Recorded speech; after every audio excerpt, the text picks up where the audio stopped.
वजीर आजम की ज़ेर सदारत अस्करी और सूबाई क़यादत की बड़ी बैठक, मुल्क दुश्मन मुहिम का मुंह तोड़ जवाब देने का फैसला। ज़राए के मुताबिक दहशतगर्दी के खिलाफ हुकूमत ने बासी और दो टोक मौक़िफ़ पर गुज़िश्ता रोज़ वज़ीर आज़म हाउस में इजलास हुआ, जिसमें अस्करी और सिविल क़यादत, चारों सूबों बशमूल आज़ाद कश्मीर और गिलगित बल्तिस्तान से भी नुमाइंदे शरीक हुए। ज़राए का बताना है कि इजलास में फैसला हुआ कि जाफर एक्सप्रेस के हमलावरों को दुनिया के सामने बेनकाब करने में कोई कसर न छोड़ी जाए। रिवायती और डिजिटल मीडिया पर मुल्क दुश्मन मुहिम का मुंह तोड़ जवाब दिया जाएगा। ज़राए का कहना है कि इजलास में नेशनल एक्शन प्लान के तहत कौमी बयानियों को मजबूत करने पर इत्तेफाक हुआ। ये फैसला भी हुआ कि दहशतगर्दों और शरपसंदों के सदेबाब के लिए मौसर और सरगर्म बयानियां बनाने की हिदायत दी जाएंगी। कौमी बयानियों और मुल्क की सलामती के खिलाफ किसी भी किस्म के मवाद का सदेबाब किया जाएगा।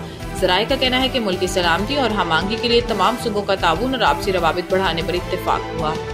विफाकी हुकूमत का बिजली सार्फिन को मजीद रिलीफ देने के लिए नेपरा से रजू। नेपरा में सब्सिडी से मुतालिक समाअत 4 अप्रैल को होगी। अप्रैल से जून तक 3 माह के लिए सब्सिडी में इजाफा किया जाएगा। डिस्कोज और किया इलेक्ट्रिक सार्फिन को ₹1.71 फी यूनिट रिलीफ मिलेगा और लाइफ लाइन सार्फिन के अलावा तमाम सार्फिन को सब्सिडी दी जाएगी।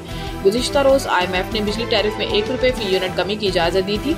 ये रिलीफ कैपेटिव पावर प्लांट्स पर लीवी से हासिल रेवेन्यू से दिया जाएगा। कैपेटिव पावर प्लांट्स की जानिब से गैस के इस्तेमाल पर लीवी आयद की गई है। हुकूमत की जानिब से बिजली सार्फिन के लिए रिलीफ पैकेज पर काम भी जारी है। IMF की मंजूरी के बाद रिलीफ पैकेज का ऐलान किया जाएगा। पाकिस्तान और IMF के दरमियान होने वाले स्टाफ लेवल एग्रीमेंट के तहत नई कार्बन लीवी मुतारिफ कराने पर भी इत्तेफाक हुआ। बजट 2025-26 टैक्स महसूलात का हदफ 15,270 अरब रुपए मुकर्रर। ज़राए के मुताबिक वजारत खजाना ने FBR की टैक्स वसूलियों में बड़े इजाफे का तखमीना लगाते हुए नए माली साल में टैक्स महसूलात का हदफ 15,270 अरब रुपए मुकर्रर किया है। रवा माली साल के मुकाबले में नए माली साल के लिए 2,300 अरब रुपए इजाफे का तखमीना है।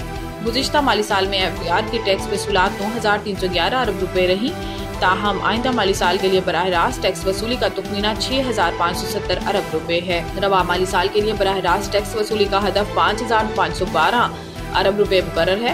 वाज़ेह है कि IMF अब अगले माली साल के विफाकी बजट की निगरानी करेगा और बजट को हतमी शक्ल देने के हवाले से IMF का अहम वफ़द 4 अप्रैल को पाकिस्तान का दौरा करेगा।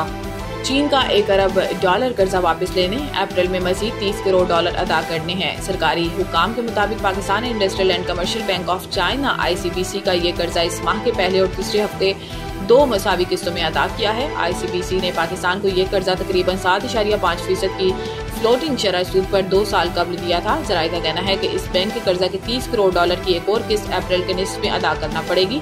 गवर्नर स्टेट बैंक कह चुके हैं कि हुकूमत पाकिस्तान ने 2024 में मार्केट से $9 अरब खरीदे हैं। अगर हुकूमत ऐसा ना करती तो IMF प्रोग्राम से रकम मिलने के बावजूद पाकिस्तान के ज़र मुबादला के ज़खायर बमुश्किल $2 अरब होना थे। वजारत खजाना का कहना है कि जरूरत पड़ी तो ICBC पाकिस्तान को मजीद कर्जा देने को भी तैयार है, जिसके लिए बातचीत शुरू हो चुकी है। ताहम शरह सूद के मामले पर अभी इत्तेफाक नहीं हो रहा। पाकिस्तान कर्जों के मामले में चीन पर ज्यादा इन्हिसार कर रहा है।